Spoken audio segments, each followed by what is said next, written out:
18 सितंबर 2016, समय सुबह के 5:30 बजे 4 आतंकवादी भारतीय सैनिकों के वेश में एलओसी को पार कर कश्मीर में घुस आते हैं।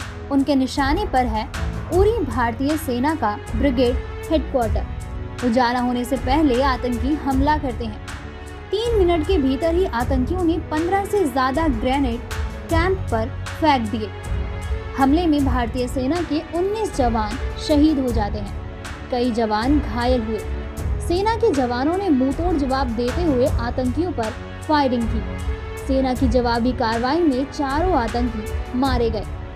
Indian para trooper special forces यानी PARASF मौके पर पहुंचती है।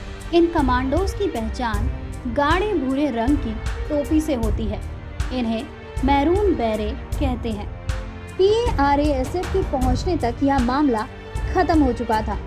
पिछले 20 साल में सेना पर हुआ ये सबसे बड़ा हमला था। पूरे देश में इस हमले के खिलाफ गुस्सा था। हर ओर बदला लेने की बात उठने लगी थी। जांच से सुरक्षा एजेंसियों ने पता लगा लिया था कि ये आतंकी POK से आए थे और आतंकी संगठन जैश ए मोहम्मद से जुड़े थे। पाकिस्तान की सेना इन्हें पूरा सपोर्ट देती है। मुंह तोड़ जवाब देने का मिला आदेश।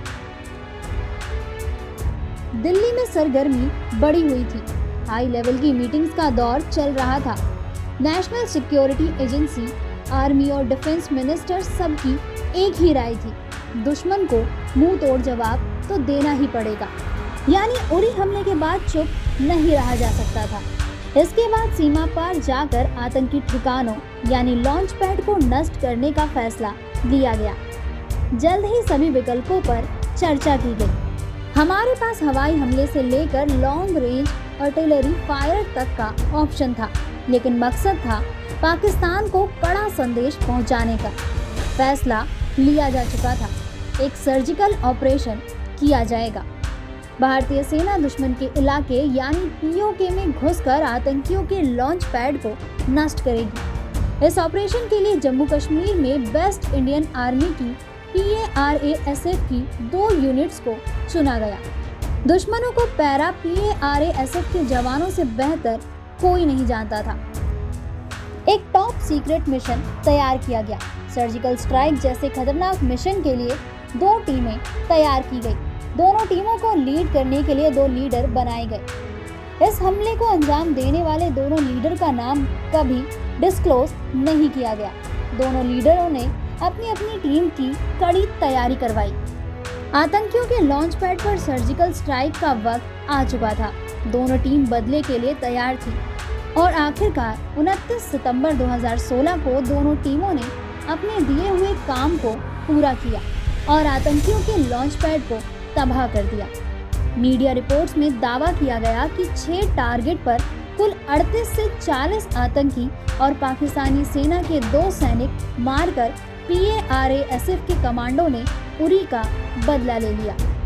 इसके बाद आर्मी प्रेस कॉन्फ्रेंस कर सर्जिकल स्ट्राइक के बारे में बताती है। उस वक्त नॉर्दर्न आर्मी कमांडर के रूप में इस ऑपरेशन को लीड कर रहे थे लेफ्टिनेंट जनरल DS हुड्डा। उन्होंने कहा कि यह आतंकियों की संख्या मायने नहीं रखती, बल्कि ऑपरेशन के बाद सभी जवानों की सुरक्षित वापसी जरूरी थी। यदि 100 आतंकी भी मारे जाते लेकिन कोई एक जवान भी वहां रह जाता तो यह मिशन विफल हो जाता, लेकिन ऐसा हुआ नहीं। इस सर्जिकल स्ट्राइक के लिए गए सभी जवान वापस आ गए और यह मिशन सफल रहा। सर्जिकल स्ट्राइक के बाद आतंकी हमले हुए बंद। साल 2016 में किए गए सर्जिकल स्ट्राइक से पहले हम हमारे ही देश में डर डर के जीते थे। त्योहारों पर कहीं बाहर जाने से डर लगता था। साल 2004 से 2016 तक भारत में आतंकी हमले आम सी बात हो गए थे। आए दिन किसी भी शहर में आतंकी हमले, बम विस्फोट की खबरें आती ही रहती थी। आंकड़ों की बात करें तो साल 2008 में आतंकियों की तरफ से 11 हमले किए गए, जिसमें 455 लोगों ने अपनी जान गंवा दी। देश के राज्यों, शहरों में आतंकी लंबे समय तक आतंक मचाते रहे, लेकिन साल 2016 में किए गए सर्जिकल स्ट्राइक के बाद यह सभी हमले बंद हो गए और इसके बाद भी अगर पाकिस्तान के मन में कोई बुरे इरादे रह भी गए होंगे तो साल 2019 में भारत की तरफ से एयर स्ट्राइक ने उसे खत्म कर दिया। न्यूक्लियर अम्ब्रेला की आड़ में पाकिस्तान जो हमारे देश में लगातार आतंकी हमले कर रहा था, वह पाकिस्तान में हुए सर्जिकल स्ट्राइक के खौफ से बंद हो गए। आज जो पूरा देश सर्जिकल स्ट्राइक के 6 साल पूरे होने की खुशी मना रहा है, यही इसकी उपलब्धि है।